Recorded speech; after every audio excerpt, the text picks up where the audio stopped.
ஓம் ஓம் ஓம் ஓம் come கணபதியே நமः ஓம் some சரஸ்வத்யே நமः ஓம் கும் குருभ्यो நமः ஓம் பிரம்மா விஷ்ணு ருத்ர மகேஸ்வர சதாசிவ துர்கா லட்சுமி சரஸ்வதி சாவித்ரி ராதா தேவி நமः ஓம் பிரசீதி விஸ்வேஸ்வரி விஸ்வப்ரசீதே பிரசீதி விஸ்வேஸ்வரி வேதரூபிணி பிரசீத மாயாமி மந்திரவிக்கிரகே பிரசீத சர்வேஸ்வர சர்வரூபிணி ஓம் சாந்தி சாந்தி சாந்தி ஓம் ஆனோ பத்ராக கிருதவோ இந்து விஸ்வதः सदाशिवसमारम्भां शङ्कराचार्यमध्यमाम् अस्मदाचार्यपर्यन्तं वन्दे गुरुपरम्परां सर्ववेदान्तसिद्धान्तगोचरं तमगोचरं गोविन्दं परमानन्दं सद्गुरुं प्रणतोऽस्म्यहम् ॐ श्रीसद्गुरुपरमात्मने नमः।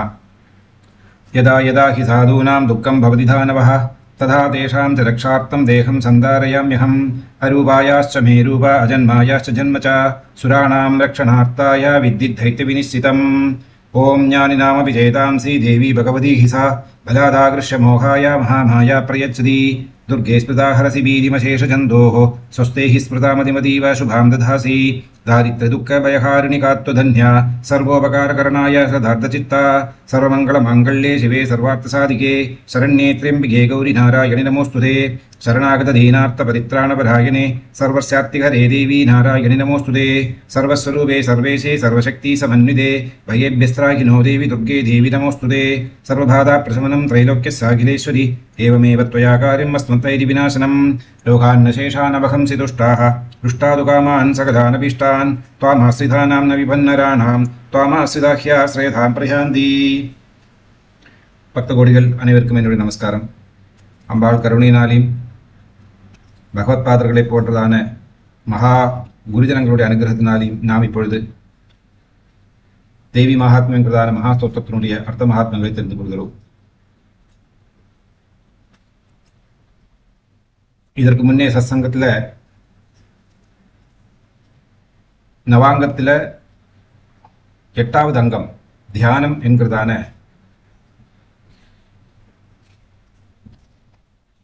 தத்துவத்தை பற்றி நாம் தெரிந்து கொள்கிறோம். அதில் 4 ஸ்லோகத்துக்கு அர்த்தம் என்னன்னு தெரிஞ்சிட்டோம். இன்னைக்கு 5வது ஸ்லோகத்திலிருந்து ஆரம்பிப்போம். துஷ்ட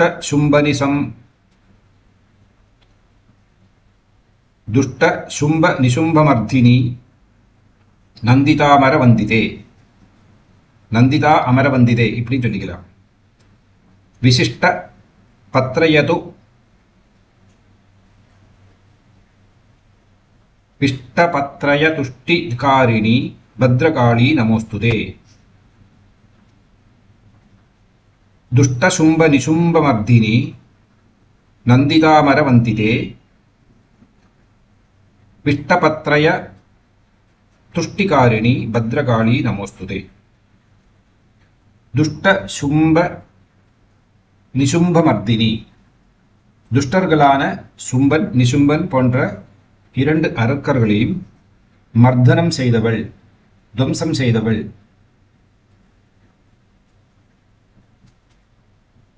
நந்திதா அமரவந்திதே, நந்திதா அமரவந்திதே. நந்திதா அப்படின்னா ரொம்ப சந்தோஷம் இருக்கக்கூடியதான அமரவந்திதே, அமரர்களால் வந்திக்கப்பட்டவள், ரொம்ப சந்தோஷம் இருக்கக்கூடியதான அமரர்கள். அதாவது சும்ப நிசும்பனை மர்தனம் பண்ணி நிகிரகம் பண்ணினப்போ தேவர்களுக்கெல்லாம் பெரிய சந்தோஷம் ஏற்பட்டது, சுகம் ஏற்பட்டது. காரணம், சும்ப நிசும்பர்கள் எல்லாம் யாராலையாவது வெல்ல முடியுமா அப்படிங்கிறதான ஒரு தற்குறி விஷயமாகவே இருந்தது அவங்களுக்குள்ள சிந்தனைகள். அம்பாள் அந்த 2 அரக்கர்களையும் மர்தனம் பண்ணி சம்ஹாரம் செஞ்சதும் தேவர்களுக்கெல்லாம் தாங்கிக்க முடியாத சந்தோஷம் ஏற்பட்டது. வெரி ஜாய்ஃபுல் மூடில் வந்துட்டா. அப்பேற்பட்டதான தேவர்களால வந்தனம் செய்யப்பட்டவள். ஆகவே எந்தெந்த மனிதனுக்கெல்லாம் எப்பப்பெல்லாம் சத்குணங்கள், நல்ல சுபாவங்கள், சந்தோஷகரமாக வாழ்வு அமைந்து வருகிறதோ அப்பொழுதெல்லாம் தேவர்களுடைய அனுகிரகம் இருக்கு என்ற அர்த்தம். அப்போ நாம் துக்கம் இருக்கிற காலத்திலையும் அம்பாளை பிரார்த்தனை செய்ய வேண்டும், சுகம் இருக்கிற காலத்திலையும் அம்பாளை பிரார்த்தனை செய்ய வேண்டும். துக்கம் பொதுவாக நமக்கு, சந்தோஷம் பொதுவாக தேவர்களுக்கு. அதனால சாதாரணமாக மனிதர்கள் எல்லாமே எப்பப்போ அவங்களுக்கு கஷ்டம் ஏற்படுகிறதோ அந்த நேரத்தான் இறைவனை நாடுவார்கள். சுகம் இருக்கிற காலத்தில் இறைவனை மறந்து வாழ்ற பழக்கம் நிறையவே இருக்குண்டு. ஆபதி கிங்கரணீயம் ஸ்மரணீயம் சரணயுகலம் அம்பா. ஆபத்து வர காலங்களில் துக்கம் ஏற்படுகின்ற நேரத்தில் அம்பாளுடைய திவ்ய சரணங்களை தியானம் பண்ணி அம்மா காப்பாத்துன்னு சொல்லுகிறது மனித இயல்பு. மனிதர்களுக்கு அப்படிப்பட்ட ஒரு சுபாவம். ஆனால் தேவர்கள் பொதுவாகவே சர்வ நேரங்களிலையும் இறைவ சிந்தனையோடய இருக்கக்கூடியவர்கள், தவம் செய்யக்கூடியவர்கள். ஒரு காலத்து தேவர்கள் அப்படிலாம் இருக்கலை. ஆனால் அவங்களுக்கு நிறைய புத்திமதி சொல்லி இது மாதிரி பெரிய பெரிய யுத்தங்கள் எல்லாம் அவங்க நேரடியாக துக்கம் அனுபவித்த பிறகு அவர்களுக்கு நிரந்தரமான வாழ்வும் மரணமில்லாத வாழ்வும் திவ்ய தேஜோமயமான சரீரத்தையும் கொடுத்து அவர்களை வாழ வைத்ததுனால அவர்கள் இந்த தப்பு எதுவும் இனிமேல் நாம் செய்யக்கூடாது அப்படிங்கிறதான உறுதியோட அம்பாளை பரிபூர்ணமான நம்பிக்கையோட பிரார்த்தனை செய்து வந்தார்கள். சந்தோஷத்தோட சகிருதயத்தோட, யாரும் ஃபோர்ஸ் பண்ணி கிடையாது. அதனால்தான் அங்கே நந்திதா அமரவந்திதாயே நமகான்னு சொல்ல காரணம். விஷ்டபத்ரயது துஷ்டிகாரிணி, அதாவது திரிலோகத்துக்கு விஷ்டபத்திரம் அப்படிங்கிறதான பேர். விசேஷமான ஆகாய சுரூபமாக இருக்கக்கூடியதான 3 முக்கியமான உலகங்கள்: பூலோகம், பூர்லோகம், பாதாளம். இந்த 3 உலகங்களுக்கும் அந்த உலகத்தில் வாழக்கூடியதான ஜீவராசிகளுக்கும் துஷ்டிகாரிணி, துஷ்டி புஷ்டி, சந்தோஷம், சுகம், ஆனந்தம், நல்வாழ்வு, இதுக்கெல்லாம் துஷ்டி என்றதான பேர். ப்ராஸ்பரஸ், துஷ்டிகாரிணி, அந்த துஷ்டியை செய்யக்கூடியவள். 3 உலகத்தில் இருக்கக்கூடியதான ஜீவராசிகளுக்கும் துஷ்டியை வணங்கக்கூடியவள். அப்படி துஷ்டி யாரால் நமக்கு கிடைக்கிறது என்றால் அம்பாள் அனுகிரகத்தினால கிடைக்கிறது என்கிறதான உணர்வோட யாரெல்லாம் இந்த பராசக்தியை பத்ரகாளி ஸ்வரூபமாக அம்பாளை தியானம் செய்து பத்ரகாளி நமோஸ்துதே, பத்ரகாளியான உனக்கு என்னுடைய நமஸ்காரத்தை நான் தெரிவித்துக் கொள்கிறேன், ஸ்துதியோட சேர்ந்த நமஸ்காரம். அதனால் நமோஸ்துதே அப்படிங்கிறதான பேர். நமஹா அப்படின்னா நமஸ்காரம், நமோஸ்துதே அப்படின்னா நமஸ்காரம் பண்ணின்னு உன்னை ஸ்துதியை செய்கிறேன், உன் ஸ்துதியை செய்து கொண்டு நான் நமஸ்காரத்தை உனக்கு செய்கிறேன். பத்ரகாளி அப்படிங்கிறார். பத்ரகாளி என்றால் காளிக்கும் பத்ரகாளிக்கும் வித்தியாசம் உண்டு. பொதுவாக காளி என்றால் இந்த உத்தர பாரத தேசத்தில் அழைக்கக்கூடியதான மயான வாசினியான தேவி. அதே நேரத்தில் தட்சிண பாரதத்தில் மயான வாசினி அல்லாமல் க்ஷேத்திரங்களில், கோவில்களில், வீடுகளில் வாசம் செய்து சகுணாராதனையில் முக்கியத்துவம் கொடுக்கக்கூடியதான ஒரு காளி சுரூபம் தான் பத்ரகாளி. பத்ரா என்றால் சிவம், மங்களத்தை செய்யக்கூடியதான நல்ல மனப்பான்மை, சேஃப்டி. பத்திரமா போயிட்டு வாங்க அப்படின்னு சொல்லுவா பார்த்திருக்கீங்களா வழி அனுப்புகிற நேரத்தில். ஸோ பக்தர்களை எப்பேற்பட்டதான சூழ்நிலையிலையும் காப்பாற்றக்கூடியதான மனப்பான்மை இருக்கக்கூடிய காளி ஸ்வரூபிணி. அதனால அந்த தேவிக்கு பத்ரகாளி, பத்திரமான காளி, வாழ்க்கையை பத்திரமாக அமைத்து கொடுக்கக்கூடியவள். காளிக்கு வெட்டொன்னு துண்டு 2. தப்பு பண்ணா அடுத்த நிமிஷமே தலை போயிடும். யாரு என்ன ஏது இதெல்லாம் பார்த்துட்டு இருக்க மாட்டான். தப்பு பண்ணா பனிஷ்மெண்ட்டை தவிர வேற அங்கே ஆப்ஷன்ஸே கிடையாது. பத்ரகாளி அப்படி கிடையாது. கொஞ்சம் பொறுமையோட கொஞ்சம் உபதேசங்கள் எல்லாம் பண்ணி புரிய வச்சு இனிமேல் தப்பு பண்ணாதே சொல்லி நல்ல பாடத்தை கற்பித்து நல்வழிக்கு கொண்டு வரக்கூடியதான ஒரு திறமை அது பத்ரகாளிக்கு. இந்த காளி என்றவள் நிர்குணம் சுரூபம், பரபிரம்மத்தினுடைய நிர்குண கோர ரூபந்தான் காளி. பரபிரம்மத்தினுடைய சகுண கோர ரூபம் அலாங் வித் கம்பேஷன், கருணையோடு இருக்கக்கூடியதான கோர ரூபம் அதுதான் பத்ரகாளி. பத்ரகாளியை கோவில்களில், வீடுகளில் வச்சு பூஜை செய்வார்கள். காளியை மயானத்தில். காளிக்கு முக்கியமாக தந்திர வித்தை வழியாக பூஜை புரஸ்காராதிகள் நடக்கும். பத்ரகாளிக்கு மந்திர ரூபமாக பூஜை புரஸ்காராதிகள் நடக்கும். இந்த பஞ்சவகார பூஜையில் காளிக்கு, பஞ்சவகாரத்தை சகுன ரூபத்தில் செய்யக்கூடியதான பூஜை பத்ரகாளிக்கு. எல்லாருக்கும் தெரியும் இந்த பிரபஞ்சம், இந்த பிரம்மாண்டங்கிறது இதில் 80% டார்க் எனர்ஜிங்கிறது இருக்கு.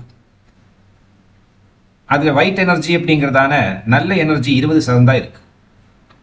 அதுக்குள்ளதான் இந்த மனிதர்கள் தேவர்கள் இவாள்லாம் இருக்காங்க. இப்போ கண்ணுக்கு தெரியாதது, காதில் கேட்க முடியாதது, பஞ்சேந்திரியங்களுக்கு மேற்பட்டதான எத்தனை எல்லாமோ சக்திகள் இந்த பிரபஞ்சத்தில் சுற்றிட்டு தான் இருக்கு. சர்வத்துக்கும் காரணம் இந்த சக்தி. காளிக்கு ஆடை கிடையாது, ஒரு துணியினால பண்ணதான ஆடை கிடையாது. காளி 4 கரங்களோடு இருக்கக்கூடியவள். ஒரு கரத்தில் வெட்டுக்கத்தி வாள், இன்னொரு கரத்தில் சிரச்சேதம் பண்ணினதான அரக்கனுடைய சிரசு. மற்ற 2 கரங்கள் அபயமுத்திரை வரத முத்திரை காட்டக்கூடியவள். காளிக்கு 4 கரங்கள். பத்ரகாளி என்பவளுக்கு 4 அல்லது 18 கரம் இருக்கக்கூடியவள். இங்க மகாலட்சுமி, மகா சரஸ்வதி, மகாதுர்கா வாழ்க்கையில் இருக்கக்கூடியதான எல்லா ஆயுதங்களையும் வைத்துக் கொண்டிருக்கக்கூடியவர். 9 9 18 கரங்கள். துர்கை என்ற நாமத்திலையும் தெரியப்படுகிறார். காளி என்றால் காலத்தை லயம் செய்யக்கூடியவள், காலத்துக்கு மேற்பட்டவள், காலத்தை உற்பத்தி செய்யக்கூடியவள், காலத்துக்கு கால நிர்ணயம் செய்யக்கூடியவள். அதெல்லாம் காளியை சேர்ந்தது. அதனால காளிக்கும் பத்ரகாளிக்கும் வித்தியாசம் உண்டு. பத்ரகாளி மஞ்சப்பட்டு உடுத்தினவள் அல்லது ரத்த வர்ணத்துக்கு கூடியதான பட்டாடையை உடுத்தி அழகாக கோரமான உருவமானா கூட தன்னுடைய புன்சிரிப்பான முகத்துடன் பக்தர்களுக்கு அனுகிரகம் செய்யறதுக்கு எப்பவுமே முயற்சி பண்ணக்கூடியவள். அதனால பத்ரகாளி என்றதான பேர். அப்பேற்பட்டதான பத்ரகாளிக்கு என்னுடைய நமஸ்காரம். அந்த பத்ரகாளி ஸ்வரூபத்தில் நாம் தியானம் செய்து பார்க்க வேண்டும். இறைவனை நாம் தியானம் செய்கின்ற பொழுது நம்மளுடைய உடம்புல பலவிதமான நல்ல காரியங்கள் நடக்கும். எல்லா சிந்தனைக்கு பின்னாடியும் ஒரு ஹார்மோன் சுரப்பி கிளான்ஸ் வழியாக உற்பத்தி செய்கிறது.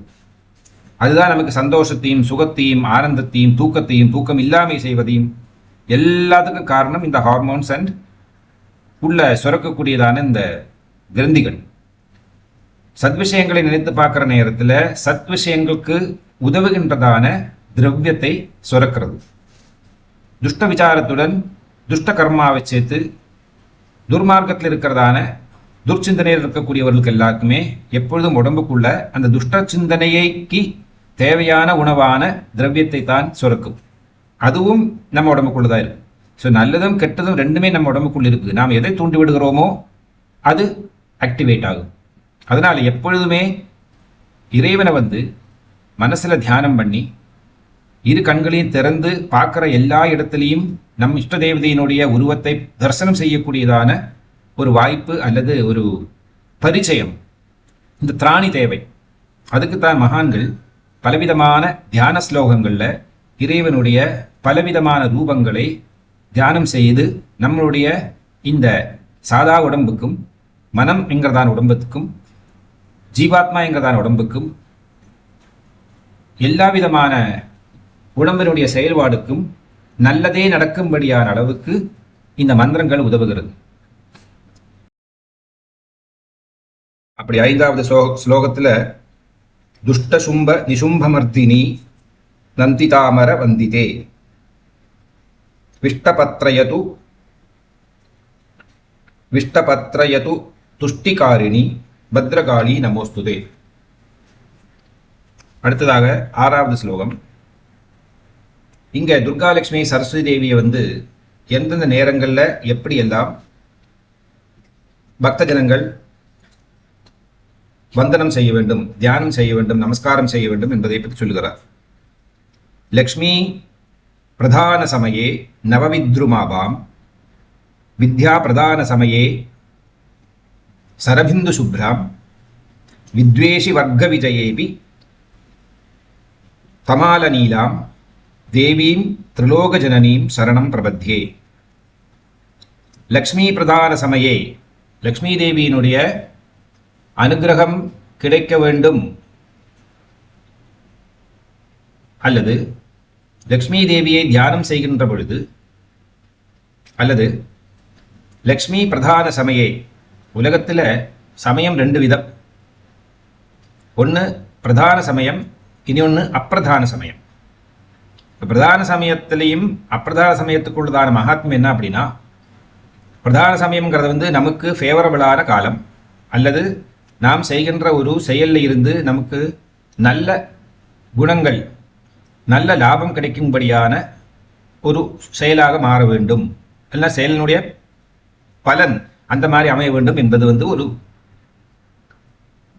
சமயம். இரண்டாவது சமயம், நமக்கு கஷ்டகாலம் போக வேண்டும் என்பதற்காக பிரார்த்தனை செய்கிறது, தரித்திரம் நம்மிடம் இருந்து அழிந்து போக வேண்டும்ங்கிறதுக்காக பிரார்த்தனை பண்ணுறது. இனி ஒன்று, எந்த ஒரு செயலில் ஈடுபடுவதனால நமக்கு அநேகமான பிரச்சனைகள் அதிகமாகுமோ, இல்லை துஷ்ட விசாரங்கள், துஷ்ட சம்சர்க்கம், துஷ்ட போக சுகங்கள் இதெல்லாம் அதிகமாகுமோ, அதை அதம சமயம் என்று சொல்லலாம். அப்போ லக்ஷ்மி தேவியினுடைய முக்கியமான சமயம் என்பது அந்த தேவியினுடைய அனுகிரகம் கிடைக்க வேண்டியதான் நேரம். அந்த நேரத்தில் நவவித்ருமாபாம், நவவித்ருமம் அப்படி என்றால் புத்தம் புதுசான பவளம், அதாவது கோரல், தெச்சிப்பூ வர்ணம், இரத்த தெச்சிப்பூ அல்லது தொண்டிப்பழத்தினுடைய வர்ணம். இந்த தத்தையோடு பேரட்டு தத்தையினுடைய கொக்கு இருக்குமே, நல்ல இரத்த வர்ணத்தில் சிவப்பா இருக்கு. அந்த மாதிரி சிவந்த மேனியுடன் சிவப்பாக இருக்கக்கூடியவள், செம்மையாக இருக்கக்கூடியவள் லக்ஷ்மி தேவி இப்படி தியானம் செய்ய வேண்டும் என்கிறார். வித்யா பிரதான சமயே சரபிந்து சுப்ராம், அதே நேரம் வித்யா பிரதானம், வித்தையை கொடுக்கின்ற நேரம், வித்தையை வாங்கிக் கொள்ளும் நேரம், வித்தையை கையாளும் நேரத்தில் எல்லாம் இதே பராசக்தியை சுப்ரவர்ணமான, எப்பேற்பட்ட சுப்ரவர்ணம், சரபிந்து சுப்ரம், மஞ்ச கலர்ந்ததான வெண்மை. சரத்காலத்தில் இருக்கிறதான சந்திரனுக்கு வெண்மை கலர்ந்ததான மஞ்சள் வர்ணம் காணப்படும். நல்ல காந்தியை கொடுக்கக்கூடியது, நல்ல ஒரு சாந்தி சமாதானத்தை கொடுக்கக்கூடியதான பிரபை தான் சந்திரனுடைய பிரபை. ஸோ சரஸ்வதி தேவியை வெண்மையான இளம் மஞ்ச வர்ணத்தில் இருக்கிறதான சந்திரனுடைய வர்ணத்துக்கு சமமாக மகா சரஸ்வதியை தியானம் செய்ய வேண்டும். வித்வேஷி வர்க்க விஜயேபி, வித்வேஷி வர்க்க விஜயம் அபி தமால நீலாம், நீல வர்ணத்தில், தமால நீலம் அப்படின்னா டார்க் ப்ளூ, அதாவது பிளாக்கிஷ் ப்ளூ. லலிதாசஹஸ்ரநாம நிஸ்துலா நீலச்சிகுரா நிரபாயா நிரத்தையாய நமஹான், ஒரு கடும் நீல வர்ணம். இந்த நீல வர்ணத்தில் காகஸ் வர்ணமா போன்றதான, அதாவது காளியினுடைய வர்ணத்தில் எப்போ வித்வேஷி வர்க்க விஜயை, வித்வேஷமான ஆளுகளிடம் நாம் போட்டி போட்டு ஜெயிக்க வேண்டுமானால், அதாவது நல்ல சக்தி திறமை, காரிய சித்திக்கு தேவையான அளவுக்கு நமக்கு ஊர்ஜம் கிடைக்க வேண்டும். அது மனசா வாஜா கர்மனா புத்தி சித்தம் இது வழியாக எல்லாம் கிடைக்கணும். அப்போ நமக்கு தோல்வி இல்லாமல் வெற்றி அடைய முடியும். அப்படி யாரோடாவெல்லாம் வித்வேஷம் இருக்கக்கூடியவர்கள், துவேஷ புத்தி அப்படின்னாலே பகை, வித்வேஷம் பகைவர்களோட, அதாவது எதிரிகளோட போராடுகின்ற பொழுது காகநீல வர்ணத்தில் இருக்கக்கூடியதான காளியினுடைய, துர்க்கையினுடைய ஸ்வரூபத்தை தியானம் செய்ய வேண்டும். தேவீம் திரிலோக ஜனனீம் சரணம் பிரபத்தே. இப்பேற்பட்டதான 3 தேவிகள், மகாலட்சுமி, மகா சரஸ்வதி, மகாகாளி, இப்பேற்பட்டதான 3 தேவிகளையும், தேவீம் அப்படின்னா ப்ளூரல், 3 தேவிமாரையும் நாம் சரணமடைய வேண்டும், அல்லது நான் சரணமடைகிறேன். எப்படி என்றால், திரிலோக ஜனனீம், 3 உலகங்களையும் சிருஷ்டிக்கக்கூடியவள்.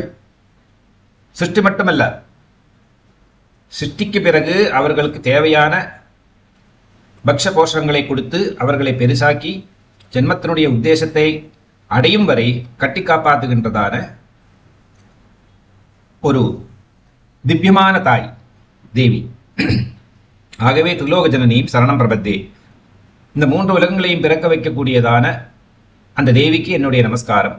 நேற்றென்று நாளை, பூர்வ ஜென்மம், இந்த ஜென்மம், வரப்போகிற ஜென்மம், எல்லாம் 3 காலங்கள் அல்லது 3 உலகங்கள் அல்லது 3 தத்துவங்கள். அப்பேற்பட்டதான 3ல் இருக்கக்கூடியதான சர்வ தத்துவங்களுக்கும் ஜனனியாக இருக்கக்கூடியவள் இந்த சண்டிகா பரமேஸ்வரி.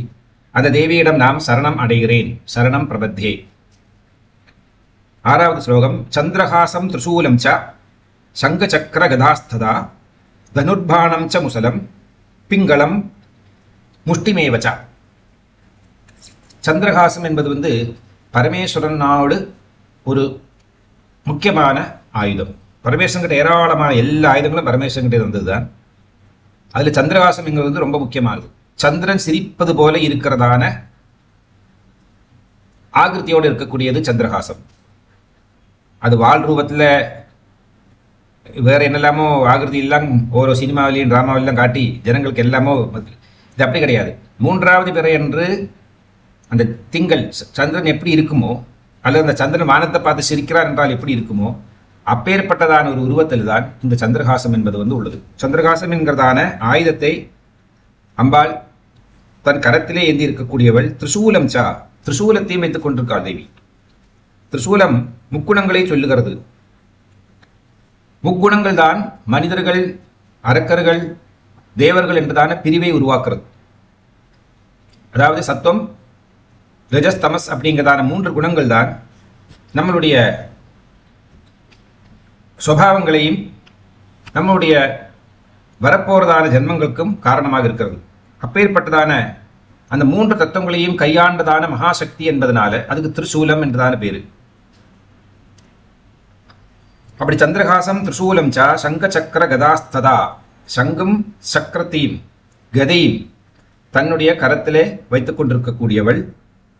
தனுர்பாணம் ச முசலம், தனுசு பானம் அம்பு வில்லு இரண்டையும் வைத்துக் கொண்டிருக்கக்கூடியவள். ச முசலம், முசலம் என்கிறதான ஒரு ஆயுதம்.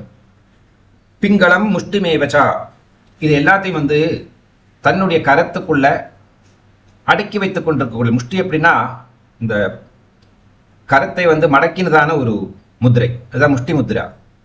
பாக்ஸிங்கெல்லாம் யூஸ் பண்றாங்க முஷ்டி முத்ரா. அது மாதிரி பிங்களம் முஷ்டிமேவச்சா, எல்லாத்தையும் தன்னுடைய விரல்களுக்குள்ள அடக்கி வைத்துக் கொண்டிருக்காள் தேவி. இந்த சர்வவிதமான அல்லது முக்கியமான இந்த ஆயுதங்கள் எல்லாம் வைத்துக் கொண்டிருக்கக்கூடியதான ஒரு உருவத்தை, ஒரு திவ்ய ரூபத்தை நான் தரிசனம் செய்கிறேன். அதனால் என்னாகும், ஒவ்வொரு ஆயுதங்கள் ஒரு குறிப்பிட்டதான பகைவர்களை போக்குவதற்காக இந்த ஆயுதம் உபயோகமாக இருக்கு. அதுபோல நம்மளுடைய வாழ்வில் ஏற்படக்கூடியதான வித்தியஸ்தமான பிரச்சனைகளுக்கு இந்த ஆயுதங்கள் வைத்துக் கொண்டிருக்கக்கூடியதான தேவியினுடைய திருவுருவத்தை தியானம் செய்கின்ற பொழுது அந்த பிரச்சனை நம்மிடமிருந்து விலகிவிடும். பாசாங்குஷ புசுண்டீச்ச, அதாவது பாசாங்குஷ புசுண்டிச்ச முத்கரம் பரசும் ததா வஜ்ராயுதம் ச குந்தம் ச கட்கவாங்கம் ச ஹலாயுதம். பாசாங்குஷம், பாசம், அங்குஷம். பாசாங்குஷ புஷ்பபான அப்படின்னு லலிதா சஹஸ்ரநாமத்து வரும். பாசம், அங்குஷம். பாசம் என்பது கயிறு, கயிறால கட்டி போடுறது. சில பேருக்கு கஷ்டகாலம் இருக்கும், வெளியில போகக்கூடாதுன்னு சொல்லியிருப்பார் ஜோசியன். இருந்தாலும் நப்பாசே போனன்னு தோடும். அந்த நேரத்தை ஏதாவது ஒரு தடைகள் அவங்கள கட்டி போடுறதான வழக்கம் அம்பாடு அனுகிரகம் இருக்கிறவர்களுக்கு கிடைக்கும். அங்குஷம் என்பது குத்தி இழுக்கிறதான ஒரு ஆயுதம். யானைகளை எல்லாம் இந்த காதில் போட்டு குத்தி இழுப்பார், அது அங்குஷம்னு பேரு. அந்த பாசத்தையும் அங்குஷத்தையும் பாசாங்குஷ சுண்டிச்ச முத்கரம். முத்கரம் அப்படின்னா ஹேமர், நம்ம ஆணி அடிக்கிறதுக்கு ஹேமர் யூஸ் பண்றோமே அது. பரசும் ததா, பரசு அப்படின்னா மழு, பரசுராமன் வைத்துக் கொண்டிருக்கார் அல்லவா, அது பரமேஸ்வரன் கொடுத்ததுதான் பரசுராமனுக்கு கிஃப்டா கொடுத்தார் இந்த ஆயுதத்தை. அதன் பிறகு அவனுக்கு பரசுராமன் என்றதான பேர் அது வரைக்கும் ராமன் என்றதான பேர் தான் தெரியப்பட்டிருந்தார் அவர். பாசாங்குஷ புசுண்டீச்ச முத்கரம் பரசும் ததா வஜ்ராயுதம் ச குந்தம் ச கட்கவாங்கம் ச ஹலாயுதம். வஜ்ராயுதம் இந்திரன் வைத்துக் கொண்டிருக்காரு. அந்த வஜ்ராயுதம் மகர்ஷியினுடைய நடு எலும்பினால உருவாக்கப்பட்டது. அதுல எல்லா ஆயுதங்களுடைய சக்தியும் இந்த மகர்ஷி சாப்பிட்டுட்டார். எல்லாம் கெட்டு போயிடும், இல்லைன்னா வேற யாரும் திருடின்னு போயிடுவா அப்படிங்கிறதான பயத்துல. இது ஒரு பெரிய கதை, சுருக்கமா சொல்றேன். தேவர்கள் எல்லாம் அரக்கர்களிடம் தோற்ற காலத்துல அவங்க என்ன பண்றா அப்படின்னா, அவங்களுடைய இந்த ஆயுத பண்டாரம், எக்கச்சக்கமான பலவிதமான ஆயுதங்கள் விஸ்வகர்மா பண்ணி கொடுத்துருக்கார். திவ்ய சக்தி எல்லாம் இருக்கக்கூடியதான திவ்யாஸ்திரங்கள், திவ்ய ஆயுதங்கள்லாம் இருக்கு. இது எல்லாத்தையும் என்ன பண்ணா அப்படின்னா மகர்ஷிகளிடம் ஒப்படைத்து விட்டு அவர்களை வனவாசத்துக்கு போற மாதிரி ஒளிந்து உட்காந்து ஆரம்பிச்சிட்டான். நல்ல காலம் வர வரைக்கும் வெயிட் பண்ணும் அப்படி தவசுக்கு போயிட்டான். இது அரக்கர்களுக்கு எல்லாம் தெரிஞ்சு அவங்க இந்த ஆசிரமத்தை அட்டகாசம் பண்ணக்கூடாது, இல்லை கொஞ்ச நாள் ஆச்சு வரைந்து வெயிட் பண்ணிருக்காரு, யாரும் வரமாட்டேங்கிறான்.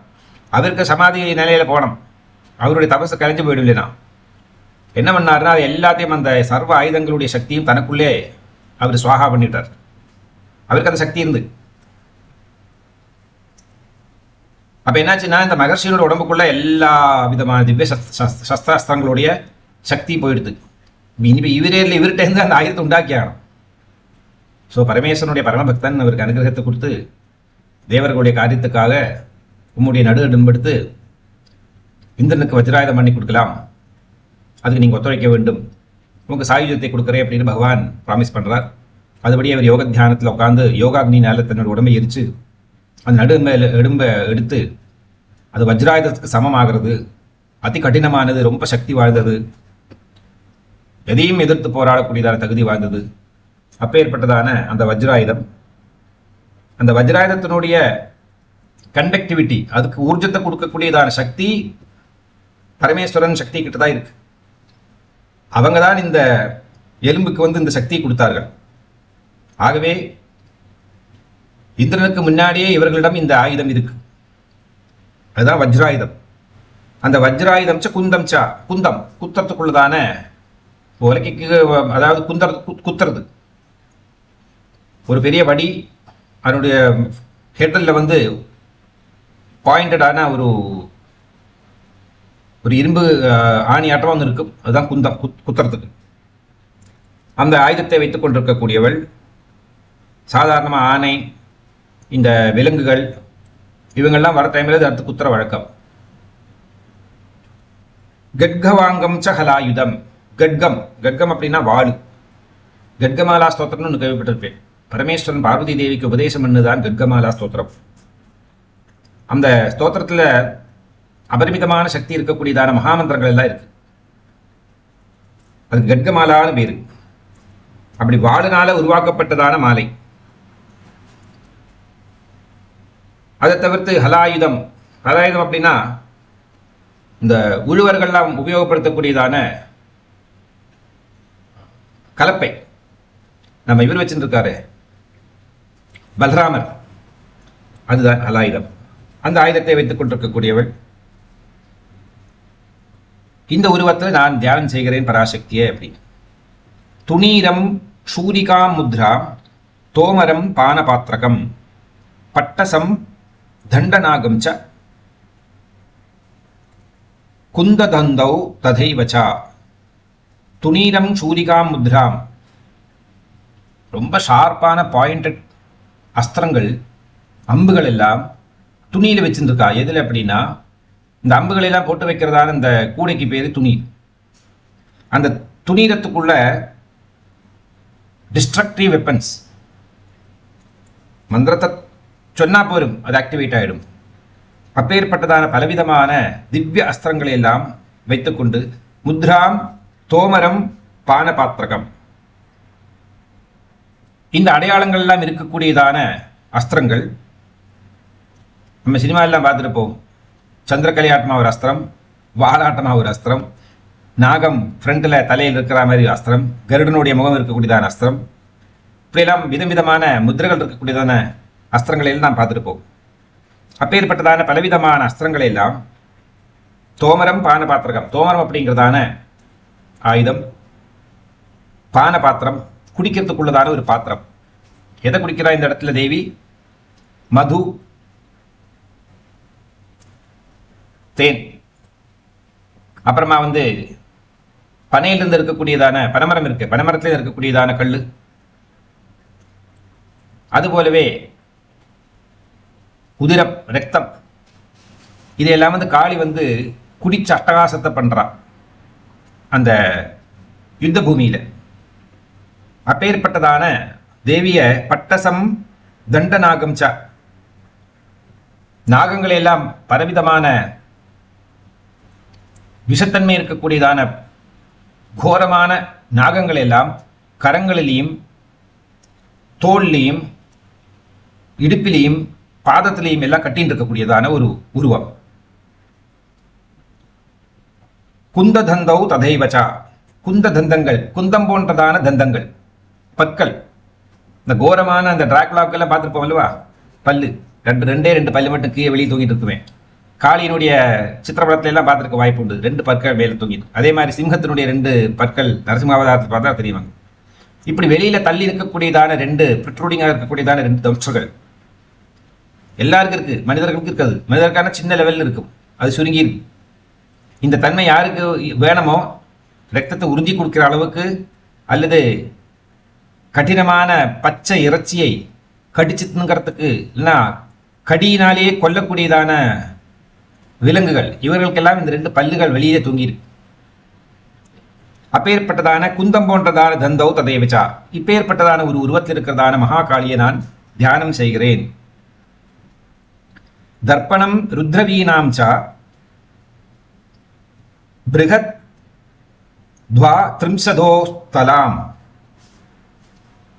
தர்ப்பணம் ருத்ரவீனாம் ச, தர்ப்பணம் அப்படிங்கன்னா கண்ணாடி. இந்த தர்ப்பணத்துக்கு ஒரு தர்ப்பண யோகம்னு ஒரு யோக கிரியை இருக்கு. இந்த தர்ப்பணத்தை நம்ம விஷுக்கணிக்கு பார்ப்போம். தர்ப்பணம் நம்மளுடைய உருவத்தை நாம் அதில் பார்ப்போம். அலாங் வித் நானாவிதமான திரவிய பொருள்களுக்கு நடுவில் நம்மளுடைய முகத்தை நாம் பார்க்கின்ற பொழுது நான் தான் நீ, நீதான் நான் அப்படிங்கிறதான அந்த பிரம்ம உபதேசத்தை அடைகிறோம். அந்த மாசத்துக்கு, அதாவது சைத்திர மாசம், சூரியனை பார்க்கக்கூடாது. காலையில் தூங்கி இருந்ததுமே சூரியன்லேருந்து நிறைய விஷ வாயு வெளியில் வரும். அதனால் அன்னைக்கு சூரியனை 365 நாளில் 360 நாளைக்கும் சூரியனை காலையில் பார்க்கணும். ஒரே ஒரு நாளைக்கு சூரியனை பார்க்கக்கூடாது. அதுதான் சைத்திரம் 1. ஸோ அன்னைக்கு சூரியனை பார்க்கறதுக்கு பதிலாக பகவானுடைய திருவுருவம், நிறைய இந்த முக்கியமான மங்கள திரவியங்கள், கிரந்தங்கள், இதெல்லாம் வைத்திருக்கக்கூடியதான ஒரு பாத்திரத்தில் அதுக்கு நடுவே இந்த கண்ணாடி வைத்து, இந்த தர்ப்பணத்தை வைத்து, இந்த எல்லா பொருட்களையும் பார்த்து, புது பணத்தை எல்லாம் கண்ணில் ஒத்திண்டு, அரிசி, பருப்பு, விதைகள், நல்ல கிரந்தங்கள், லலிதா சகஸ்ரநாமம், ஸ்ரீமத் பாகவதம் போன்றதான நல்ல புஸ்தகங்கள், இதையெல்லாம் கண்ணில் ஒத்தி நமஸ்காரத்தை பண்ணிட்டு முதல் நமஸ்காரத்தை செய்து, பிறகு ஸ்நானாதிகள் எல்லாம் பண்ணி புது ஆடையெல்லாம் உடுத்தி அப்படி போயிட்டு இருக்கு அந்த விவகாரம். இந்த தர்ப்பண வித்தையில இன்னொன்று பிரசித்தமானது எது அப்படின்னா, பரமேஸ்வரன் தர்ப்பணத்துக்கு முன்னாடி போய் நின்று அழகு பார்க்குறார். அப்படி பார்த்துட்டு இருக்கிற நேரத்தில் அவருக்கு சுந்தரமான தன்னுடைய உடம்பை பார்த்து சுந்தரா வா அப்படின்னு அழைத்தார். தன்னிலிருந்தே இனி ஒரு உருவத்தை உருவாக்கி விட்டார். சுந்தரர் என்றதான பேர் அவர். 63 நாயன்மார்ல அவர் ஒருத்தர். பரமேஸ்வரன் தன்னுடைய மித்திரமாக கருதக்கூடியவர். அதுபோல இந்த தர்ப்பண யோக கிரியை அப்படின்னு துர்மார்க்கத்திலையும் செய்கிற வழக்கம் உண்டு. சன்மார்க்கத்திலையும் துர்மார்க்கத்திலையும் செய்யறதுக்கு தர்ப்பண விதி உண்டு. தர்ப்பணம் கிடையாது, தர்ப்பணம். இது குருமுகாந்திரம் மட்டுமே தெரிஞ்சுக்க வேண்டியதான வித்தை. அதனால் அந்த விஷயத்தை சொல்ல முடியாதுங்கிறதுல. ருத்ரவீனாம்சா, ருத்ர வீணை, நிறைய வீணைகள் இருக்கு அல்லவா, ஏராளமான வீணைகள் இருக்கு. வீணை என்பது தேவவாத்தியம். வீணை, மிருதங்கம், புல்லாங்குழல், சங்கு,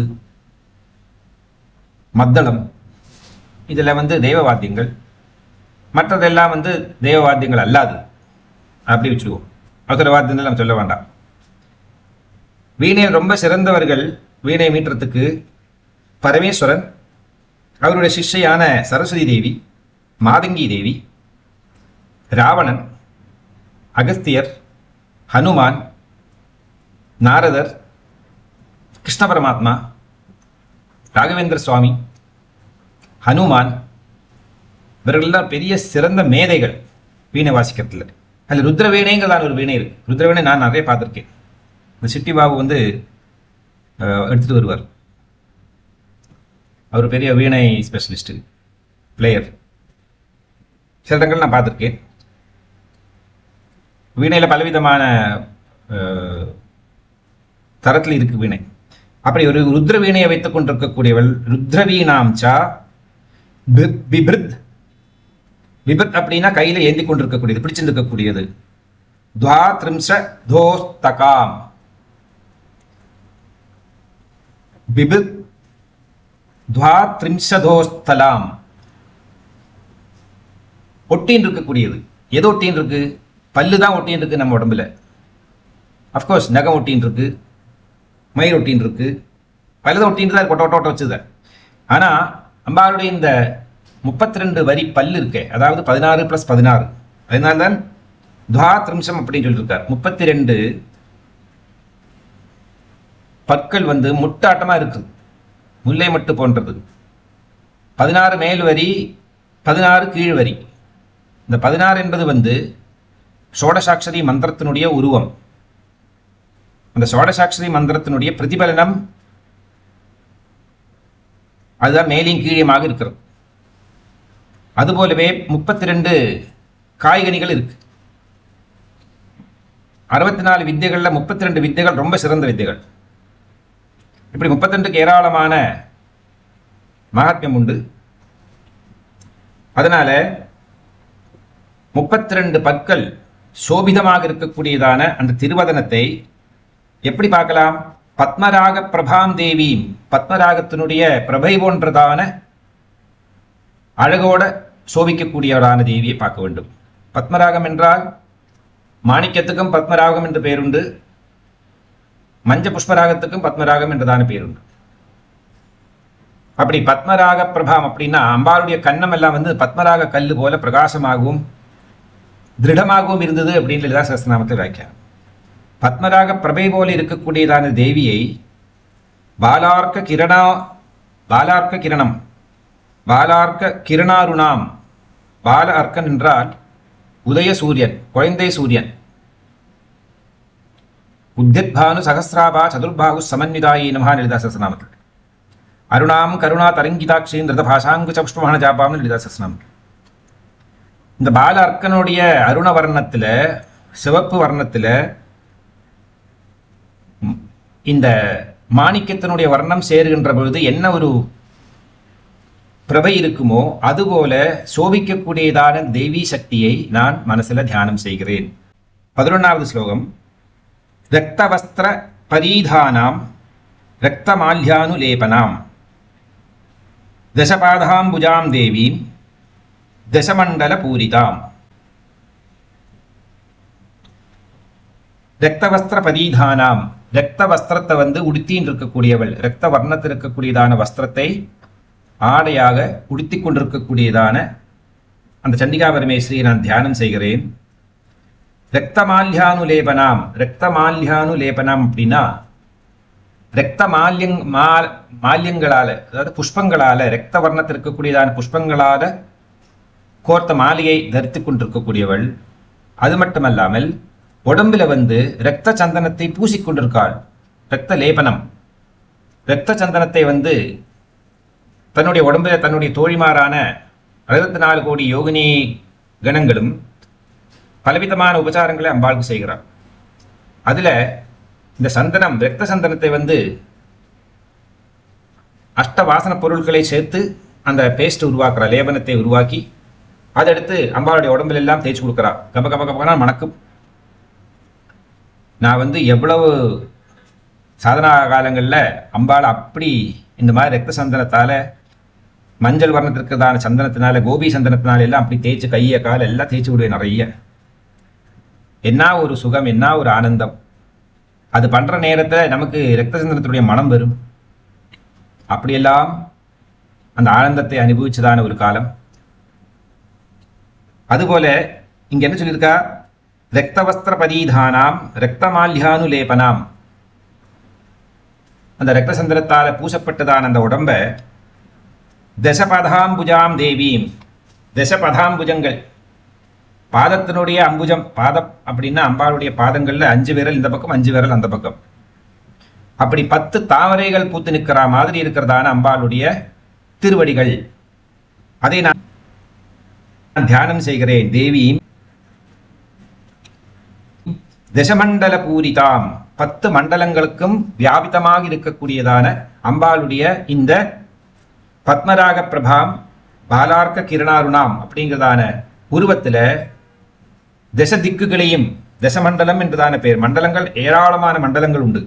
நட்சத்திர மண்டலம், கிரக மண்டலம், துருவ மண்டலம், சப்தர்ஷி மண்டலம், மனித மண்டலம், அசுர மண்டலம், அஷ்டதிக்பாரர்களுக்கு ஒரு மண்டலம், எண்ணற்ற மண்டலங்கள். கோலோகம் ஒரு மண்டலம் தான், மணித்தீபம் ஒரு மண்டலம் தான், சமூகத்துக்கு பேர் மண்டலம்.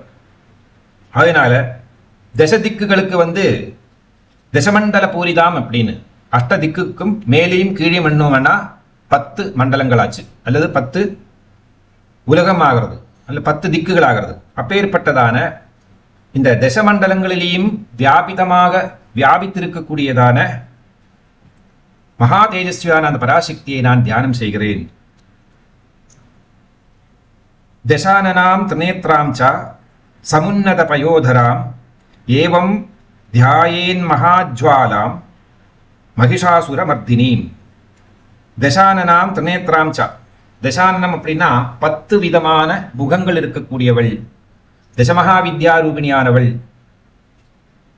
நவராத்திரி கன்னிகையும் நவராத்திரி கன்னிகைகளுக்கு காரணமான பராசக்தியும் சேர்த்தா 10 பேராச்சு. இப்படி தசானனாம் 10 முகங்கள் இருக்கக்கூடியவள், 10 ஆகிருதி இருக்கக்கூடியவள், 10 ரூபத்தில் இருக்கக்கூடியவள். நமக்கெல்லாம் தெரிஞ்சது ஜெனரலாக ராவணனுக்கு 10 தலை 10 தலையில கேள்விப்பட்டிருக்கும். ஆனா அதையெல்லாம் விட பெருசு.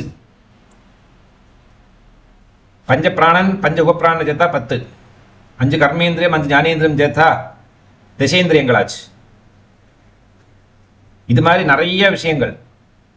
அப்படி தசானனாம் திரிநேத்ராம் ச, 3 கண்கள் இருக்கக்கூடியதான தேவி ஸ்வரூபம். வலது கண்ணு சூரியன், இடது கண்ணு சந்திரன், ப்ரூ மத்தியே இருக்கிறதான மனக்கண்ணு இங்கு அக்னி. இப்பேற்பட்டதான 3 கண்கள் இருக்கக்கூடியதான தேவி ஸ்வரூபத்தையும், சமுன்னத பயோதராம், சமுன்னதமான ப்ரொட்ரூடிங்காக வெளியில தெரியப்படக்கூடியதான அளவுக்கு ஒசந்து இருக்கக்கூடியதான பயோதரம். பயோதரம் அப்படின்னா, பயம் அப்படின்னா குடிக்கிறது, உறிஞ்சி குடிக்கிறது. உறிஞ்சி குடிக்கிறதுக்கு எதுனா ஸ்திரீனுடைய உடம்புல ஓஷ்டாதரம் தான்.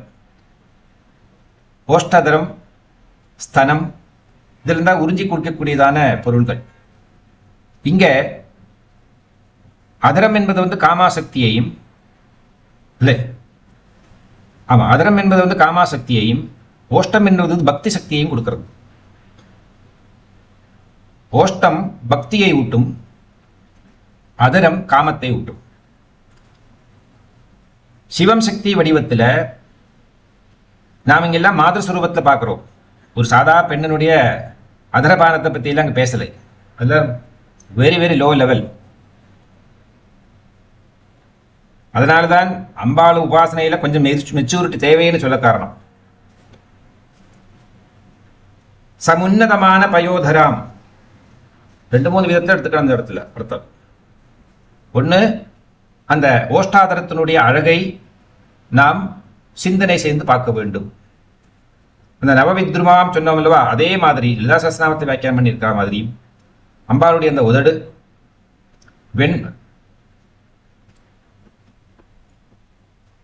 உன்னதமாக வசந்திருக்கு. சாமுத்திரிகா லட்சணங்கிறதான ஒரு லட்சண சாஸ்திரம் இருக்கு.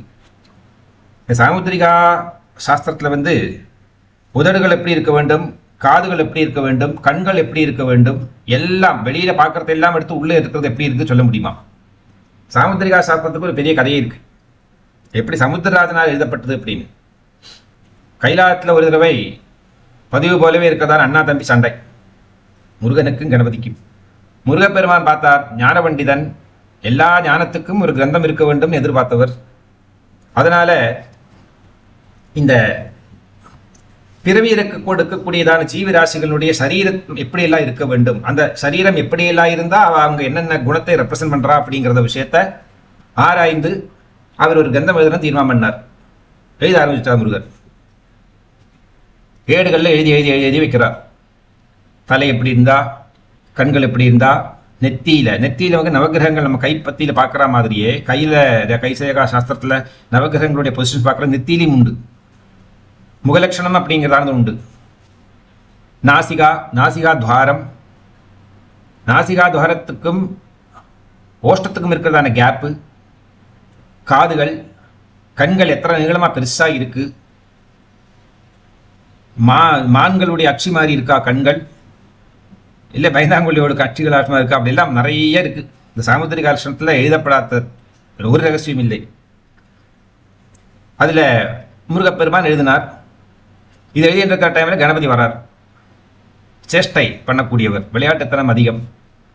நீ என்ன எழுதுறாய் அப்படின்னா, இந்த மாதிரி எழுதுறேன், நான் எழுத போகிறேன் அப்படின்னா கொஞ்சம் ஏடெல்லாம் அண்ணாவுக்கு தம்பிக்கு சண்டை எடுத்து ஆஸ். கணபதிக்கு கோபம் வந்து என்ன பண்ணார் அப்படின்னா, இது எல்லாத்தையும் தூக்கி விசிறி ஒரு எரிஞ்சுட்டார். அங்கேருந்து எரிஞ்சது சமுத்திரத்தில் போய் விழுந்தது. கைலாசத்துலேருந்து பக்கம் சமுத்திரம் கிடையாது, எல்லாருக்கும் தெரியும். அப்போ அவர் எரிஞ்சிருந்தா எப்படி எவ்வளோ ஸ்பீடில் இல்லைன்னா எவ்வளோ ஃபோர்ஸ்ஃபுல்லாக அதை வந்து தூக்கி விசிறி இருந்திருப்பார். ஐதர் பே ஆஃப் பெங்காலில் போய் விழுந்திருக்கலாம், இந்தியன் மகாசமுத்திரத்தில் இருக்கலாம், இல்லைன்னா அரேபியன் சீல் இருந்திருக்கலாம். அந்த காலத்தில் இந்த சீயெல்லாம் இருந்துதா, அது ஒரு கேள்வி. எப்படியோ சமுத்திரத்தில் போய் விழுந்தது. இது விழுந்ததும் தொப்புன்னு போய் விழுந்தது. ஏதோ ஒரு கிரகம் வந்து சமுத்திரத்துக்குள்ளே விழுந்தா எவ்வளோ ஃபோர்ஸ்ஃபுல்லாக சக்தியாக இருக்குமோ அது மாதிரி விழுந்ததும் சமுத்திரராஜன் அலறை அடிச்சுட்டு வந்து பார்த்தார் என்ன நடந்திருக்குங்க அப்படின்ட்டு. இந்த கிரந்தங்களுடைய ஏடுகள்லாம் இங்கங்க அங்கங்க அப்படி இப்படி இப்படி சிதறி கிடக்கிறது. எல்லாத்தையும் திரட்டி கூட்டி எடுத்து பார்த்து படித்து பார்த்தார். அழகாக இருக்கு. நாம கூட கொஞ்சம் எக்ஸ்டெண்ட் பண்ணலாமே இந்த விஷயத்தை அப்படின்னு ஆசை வந்தது. பாவருக்கு சமுத்திரராஜன் தானாம் ஒவ்வொரு ஐலண்ட்ஸுக்குள்ளேயும் போய் அந்த ஒவ்வொரு ஐலண்டுக்குள்ள தானே எல்லா ஜீவராசிகளும் வாழறது. அப்போ ஒவ்வொரு ஐலண்ட்லையும் எப்படி எப்படி ஜனங்கள் இருக்கா, என்னென்ன லட்சணங்களோடு இருக்கா, என்ன லட்சணம் இருக்கிறவா, என்னென்ன மாதிரி பிஹேவியர் ஃபேக்டர் இருக்க வாழ்க்கை, இதெல்லாம் நோட் பண்ணுறேன். அதுக்குள்ளே இங்கே அப்பா அம்மா வந்துட்டா அண்ணா தம்பி சண்டையை ஒதுக்கிறதுக்கு. என்னாச்சுரா அப்படி நான் இந்த மாதிரி எழுதிட்டு இருந்தேன், இந்த வந்து எப்படி தூக்கி போட்டாவன். சரி சண்டை போடாதுங்கோ, நடந்தாச்சு, அண்ணா தம்பி ஒருத்தர் விட்டு கொடுத்துட்டு இருக்கணும் அப்படியெல்லாம் பார்வதி பரமேஸ்வரர்கள் சமாதானப்படுத்த ரெண்டு குழந்தை தெய்வங்களையும். இதுக்கு நடுவில் பகவான் பார்த்தார். சரி என்ன பண்ணா இப்போ, கணபதி தூக்கி எறிஞ்சது வந்து சமுத்திரத்தில் கிடக்கிறது. உடனே சமுத்திரராஜனுக்கு சம்மன் போச்சு. உடனடியாவா அப்படின்னார். பகவான் ஸ்மரணர் வந்தான், எல்லாமே ஸ்மரணம் பண்ணினார். உடனடியாகவே சமுத்திரராஜன் இதை தூக்கின்னு வந்துட்டார். உள்ளேனையா அப்படின்னு. சரி அதை நீ கொடுத்துரு அப்படின்னார். எனக்கு ஒரு சின்ன விண்ணப்பம், இதில் வந்து நானும் கொஞ்சம் எழுதியிருக்கேன். இப்போ இந்த படித்து பார்த்தா எனக்கு ஒரு ஸ்டார்டிங் பாயிண்ட் கிடச்சி கொடுத்து, அப்போ அதை வச்சு நானும் வந்து நிறைய எழுதியிருக்கேன். இதை வந்து நானே இதை பூர்த்தி பண்ணட்டுமா அப்படின்னார். முருகப்பெருமான் அனுகிரகம் பண்ண வேண்டும் அப்படின்னார். முருகன் பார்த்தார், இது ஒவ்வழியாகத்தான் நடக்கணும்னு தலையில் எழுத்து போல் இருக்கு. பார்வதி பரமேஸ்வரன் என்னுடைய தாய் தந்தை பண்ண தீர்மானத்தை நான் ஏன் மாற்ற வேண்டும். முருகன் கிட்ட சொல்றார் பரமேஸ்வரன், அந்த கிரெடிட் அவனுக்கு போட்டுமே, அவனுக்கு கூட அப்படிங்கிறான் அந்த அனுகிரகத்தை. சரி அப்படின்னு விட்டார். அப்படி சமுத்திரராஜனால் எழுதப்பட்டதாலுக்கு சாமுத்திரிகா லட்சணம் என்றதான பேர் வந்தது. அந்த சாமுத்திரிகா லட்சணத்துல வந்து ஒவ்வொரு இனத்துல பிறந்தவர்களும் என்னென்ன லட்சணங்களோட இருப்பார்கள், என்னென்ன லட்சணம் இருக்கக்கூடியவர்களுக்கு வாழ்வு எப்படி எப்படி எல்லாம் இருக்கும் அப்படிங்கிறத பத்தி எல்லாம் சொல்றது. அந்த நேரத்தில் நமக்கு என்ன பண்ணோம் அப்படின்னா, அப்போ 7 விதமான யோனி பேதங்கள் இருக்கு. இல்லைன்னா பிறவிக்கு காரணமான இந்த ஜீவராசி இருக்கே, இந்த ஜீவாத்மா 7 விதமான வாழ்க்கை வாழ்கிறது. முதல்ல இருக்கக்கூடியவன் தேவன், இரண்டாவது மனிதன், மூன்றாவது வந்து திரியக்குகள், அதாவது 4 கால்கள் இருக்கக்கூடியதான சதுஷ்பாதிகள், 4 கால்கள் இருக்கக்கூடியதான விலங்குகள். 4வது வந்து ககா பட்சிகள். 5வது வந்து சரீரஸ்பிரம் அப்படிங்கிறதான இந்த க்ரௌலிங் கிரீச்சர்ஸ்ல இருக்குமே, ஸ்னேக்ஸு, ரெப்டில்ஸு, அதெல்லாம் இழைந்து வாழக்கூடியவர்கள். 6வது வந்து ஜலஜம், ஜலத்தில் வாழ்கின்றதான பிராணிகள். 7வது வந்து தாவரம், அதான் இந்த செடி கொடி மரங்கள், பிளான்ட், அதெல்லாம். இப்படி 7 விதமான ஒரு ஜீவாத்மாவுக்கு சரீரம் கிடைக்கிறது. இதை வைத்துத்தான் இது மோட்சத்தை அடைய வேண்டும்.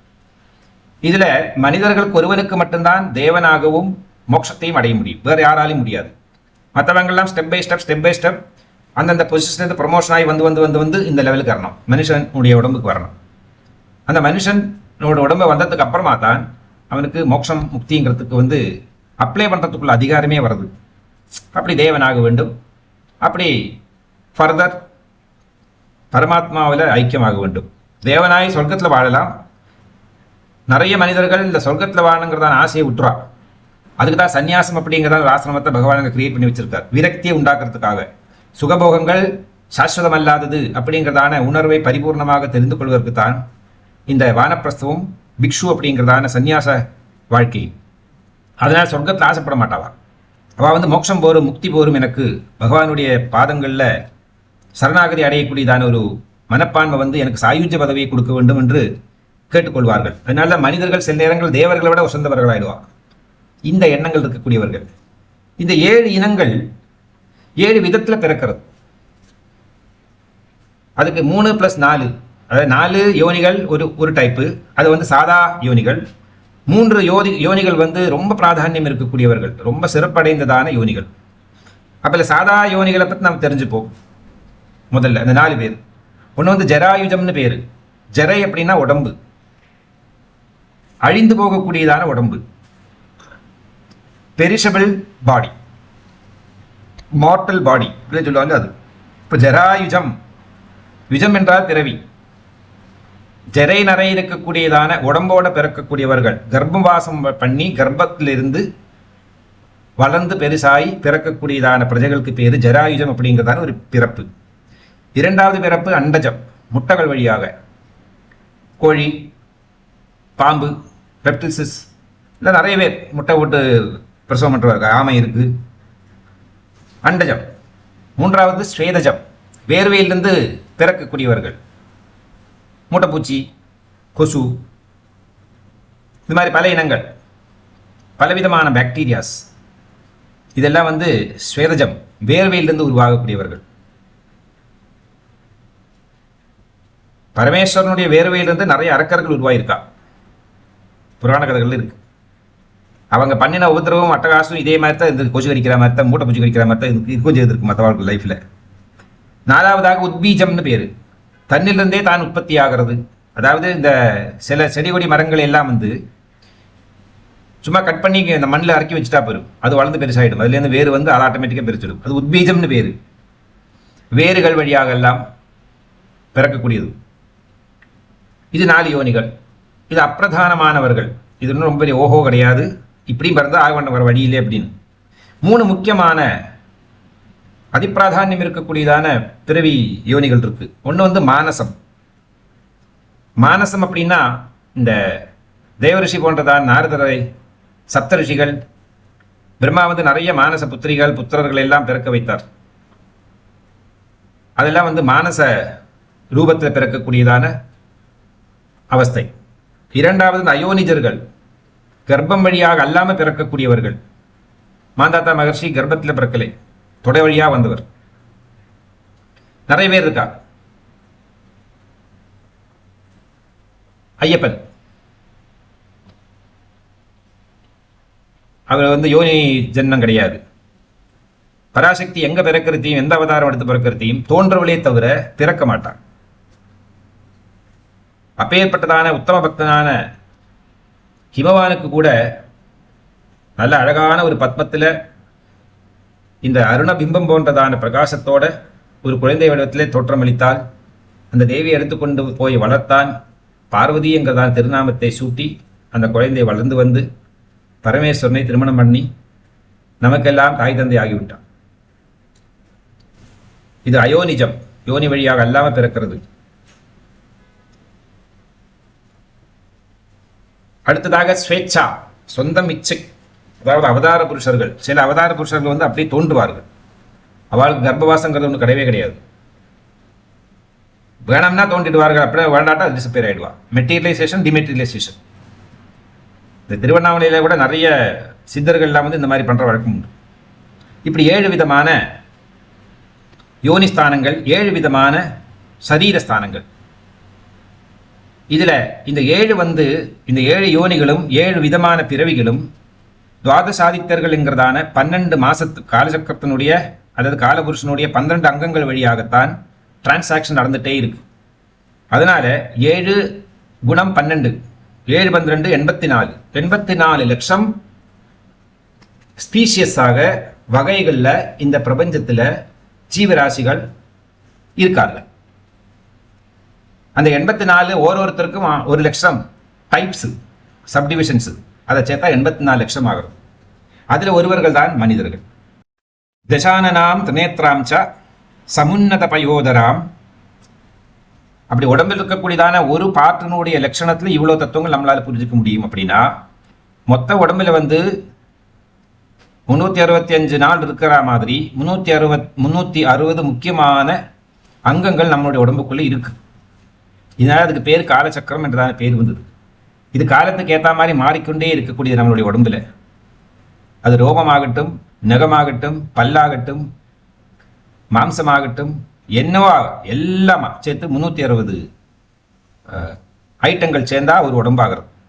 தேவ வருஷங்கிறது 360 வருஷம்தான் கணக்கு. 30 நாள், 30 × 12 36, 360 நாள். மாடர்ன் சயின்ஸில் 365 காலம். இதுவும் தப்புன்னு கிடையாது. காரணம் என்னன்னா, பிரதம சிருஷ்டி இருந்து இன்ன வரைக்கும் இந்த 65 நாள் எக்ஸ்ட்ரா வந்து கொடுத்து அது இன்க்ரீஸ் ஆகிட்டே தான் இருக்கும். இதெல்லாம் பிரபஞ்ச ரகசியங்கள். அப்பேற்பட்டதான தசானனாம் திரிநேத்ராம் ச சமுன்னத பயோதராம் ஏவம் தியாயேன் மகாஜ்வாலாம். இந்த சமுன்னத பயோதரமான உடம்பில் இருக்கக்கூடியதான முக்கியமான சில அங்கங்களெல்லாம் நாம் தரிசனம் பண்ணினதுக்கு அப்புறமா ஏவம் இது எல்லாத்தையுமா சேர்த்து இதை தவிர தியாயேன் மகாஜ்வாலாம், மகாஜ்வாலையாக, சின்ன ஜுவாலை அப்படின்னா சும்மா எரிஞ்சுட்டு இருக்கிறது, மகாஜ்வாலா அப்படின்னா பிரபஞ்சமே பத்தி எரியும்படியான அளவுக்கு ஜுவாலை, அதி தீவிரமான தீஜ்வாலையாட்டமா ஜொலிக்கக்கூடியதுக்கு பேரு மகாஜ்வாலாம். அப்படி மகாஜ்வாலையை போல பிரகாசிக்கின்றதான சக்தியை நான் தியானம் பண்றேன். யார் ஒருவள்? மகிஷாசுரமர்தினி, மகிஷாசுரனை மர்தனம் செய்ய வந்ததான இந்த சண்டிகா தேவி தான் இந்த மாதிரி திரிநேத்திரமாகவும் தசானனமாகவும் சமுன்னத பயோதரம் அப்படிங்கிறதான உதிரத்தை ஊற்றி குடிக்கக்கூடியதான சுபாவத்தையும் அல்லது திறமையையும் காட்டக்கூடியதான இந்த மகாஜ்வாலா ரூபிணியான பரமேஸ்வரியை வந்து நான் தியானம் செய்கிறேன். சர்வதாரித்ர சமனீம் சர்வதுக்க நிவாரிணீம் பிரம்மாண்ட மத்தியஜ்வாம் தாம் மகாவக்திராக்தராளினீம். சர்வதாரித்ர சமனீம், எல்லா விதமான தரித்திரங்களையும் சமிப்பிக்கக்கூடியவள், நாசம் செய்யக்கூடியவள், இல்லாம செய்யக்கூடியவள். நான் எப்போதும் சொல்றது உண்டு, நமக்கு இருக்கிறதான பெரிய தரித்திரம் என்ன தெரியுமா? பக்தி இல்லாத தரித்திரம். பக்தி இஸ் த பிக்கஸ்ட் ஸ்கேர்சிட்டி. நல்ல பக்தி சக்தி வந்து கொடுத்துட்டு நமக்கு வந்து ஐஸ்வர்யமாச்சு. ஃப்ரண்ட் சைடு ஐஸ்வர்யம், பேக் சைடு தரித்திரம். தரித்திரம் போனா தான் ஐஸ்வர்யம் பளபளப்பா வெளியில் தெரிய ஆரம்பிக்கும். இந்த செவத்துல வந்து சுண்ணாம்பு அல்லது பெயிண்ட் எல்லாம் போட்டு கலர் படுத்தி விடுவார். உள்ள என்ன இருக்கும்? கல் வச்சு சிமெண்ட் போட்டது தான் இருக்கும். அதுபோல நல்லது அழிய அழிய கெடுதல் வெளியில ப்ரொட்ரூடிங்கா வெளியில தெரிய ஆரம்பிக்கும். அதனால் நல்லது அழியாம இருக்கிறதுக்கு நாம் என்ன வழி வேணுமோ அதை பண்ணிட்டே இருக்கணும். அப்பதான் இந்த கெட்டது தலையோங்கி நடமாடாமல் இருக்கும். அஷ்ட தரித்திரங்கள், அஷ்ட ஐஸ்வர்யங்கள். ஃப்ரண்ட் சைடில் அஷ்ட ஐஸ்வர்யம், அதனோடு பின்னாடி இருக்கக்கூடியது அஷ்ட தரித்திரம். 2 8 8 8 மகாத்மியம் நிறைய படிச்சுட்டோம். நம்ம எல்லா விதமான தரித்திரமும் நம்மிடம் இருந்து விலக வேண்டும். சாப்பாடு தரித்திரம் தான், தூக்கம் தரித்திரம் உண்டு சில பேருக்கு. எதெல்லாம் ஸ்கேர்சிட்டி இருக்கோ அதுக்கெல்லாம் தரித்திரம்னு பேரு. பக்தி தரித்திரம் இருக்கிறவா, நமக்கு எது இருக்கோ இல்லையோ பக்தி வேணும், ரொம்ப முக்கியம். அப்பேற்பட்ட தரித்திரங்களை எல்லாம் இல்லாம பண்ணி ஐஸ்வர்யத்தை ரீப்ளேஸ் பண்ணக்கூடியதான தகுதி இருக்கக்கூடியவள். சர்வ துக்க நிவாரிணி, எல்லா விதமான துக்கங்களையும் நிவாரணம் செய்யக்கூடியவள். நிறைய துக்கங்கள் இருக்கு. அது ரொம்ப பெரிய துக்கம் என்பது வந்து புத்திர விரக துக்கமா பிரபஞ்சத்துல. அந்த புத்திர விரக துக்கத்துக்கு வந்து எந்த தெய்வத்தாலையும் ஒன்றும் பண்ண முடியாது அப்படிங்கிற. சில பேருக்கு புத்திரன் இல்லைங்கிறதான துக்கம், சில பேருக்கு புத்திரன் இருந்து பிரயோஜனம் இல்லாம போன துக்கம், சில பேருக்கு புத்திரன் இருந்து பிரயோஜனம் இல்லாம உபதிரவம் பண்ணக்கூடியதான குழந்தைகள் 6 விதமாக சொல்லியிருக்கு சாஸ்திரத்துல. தேவி மகாத்மியம், தேவி பாகவதம், லலிதசனம் உபான்யாசத்துல சொல்லியிருக்காரு. ரொம்ப பெருசா நீட்டமா, அங்க போய் தெரிஞ்சுக்கலாம். அப்படி துக்கத்துல வந்து ரொம்ப பெருசு வந்து புத்திர விரக துக்கம். ஜோதிஷ் சாஸ்திரத்துல 5ஆம் பாவம் புத்திரஸ்தானம் ஆகிறது. பூர்வஜன்ம புண்ணியம் தான் நம்மளுடைய புத்திரஸ்தானம். பூர்வ ஜென்மாக்கள்ல பண்ணிதான பாப புண்ணியத்துக்கு ஏற்ற மாதிரி தான் இந்த ஜென்மாவில் புத்திர பௌத்திராதிகள் நமக்கு உண்டாகும். அதில் ரொம்ப முக்கியமாக ஒரு சாஸ்திரம் சொல்றது, ஏதாவது பேரண்ட்ஸுக்கு பொன் குழந்தைகள் புதுசா ஃபர்ஸ்ட்ல பிறந்தா அப்படின்னா அந்த பேரண்ட்ஸோடு எல்லா விதமான கர்மாக்களும் அந்த ஜென்மத்தோடு அழியுமா. அது கேரி ஃபார்வர்டு தேவைப்படாது. ஸோ பெண்கள் முதல்ல பிறக்கிற குடும்பத்துக்கு கர்ம யுத்தம்ங்கிறது ஒன்று உண்டாகும். பேரண்ட்ஸ் வந்து சில நேரத்தில் ரொம்ப கஷ்டப்படுவார்கள். அவங்களுடைய இந்த துக்கம், அவங்க செஞ்சதான பாவம் எல்லாம் அதோட போயிடும். ஏதோ ஒரு பெரிய பிளானிங்கோட தானே பிறக்கிறது குழந்தை தான் இந்த பெண் குழந்தை, மூத்த பெண் குழந்தை குடும்பத்தில் பிறந்து. இது ஒரு ரகசியத்தை நாம் தெரிஞ்சுக்கலாம். அதனால எப்பேற்பட்டதான துக்கத்தையும் நிவாரணம் செய்யக்கூடியதான ஒரு மகாசக்தி அம்பாளுடைய அனுகிரகத்துக்கு இருக்கு என்பதனால அம்பாளை இந்த மாதிரி எல்லாம் தியானம் செய்கிற பொழுது நம்மளுடைய தரித்திரமும் நாசமாகும், துக்கமும் நிவாரணமாகிவிடும். பிரம்மாண்ட மத்திய ஜிஹ்வாம் தாம் மகாவக்திராகராளினி. பிரம்மாண்ட மத்திய ஜிஹ்வாம், இந்த பிரம்மாண்டம் என்பது அம்பாளுடைய நாக்குல மத்தியத்துல ஒரு சின்ன பாலாட்டமா சுத்திட்டு இருக்கு. இந்த பிரம்மாண்டம் என்பது ஜிஹ்வாம் என்றால் நாக்கு, மத்தியா அப்படின்னா நடுவில். பிரம்மாண்டம் அம்பாளுடைய நாக்குக்கு நடுவில் இந்த சாதத்தை உருட்டி ஒரு பாலாட்டமாக போட்டு வாயில் வச்சுன்னா எப்படி இருக்கும்? மாணிக்கவாசகர் சொல்கிறார், அந்த பிரம்மாண்டம் என் கைக்குள்ளே இருக்கிறதா நெல்லிக்காட்டமாக பார்க்க முடிஞ்சது அப்படின்னு. அதுபோல் நான் பார்த்தேன் என்னுடைய குருவான என்னுடைய பகவானான பரமேஸ்வரன் அப்படின்னு. அது மாதிரி ஸ்ரீகிருஷ்ணன் தன்னுடைய தாயாரான யசோதா தேவிக்கு இந்த பிரம்மாண்டத்தை வாய்க்குள்ள மண்ணை தின்றேன் அப்படிங்கிறதான ஒரு விவகாரத்தில் தன் வாயை திறந்து காமிச்சு கொடுக்குறார். எல்லாம் உள்ளுக்குள்ள சுற்றி இருக்கு ஓரோ குளங்களும். பார்த்து அசந்து விட்டாள். ஸோ இறைவனுடைய வாய்க்குள்ள நாக்குக்கு மேலே இந்த பிரம்மாண்டங்கள் எல்லாம் அப்படியே சுத்தின்னு இருக்கு.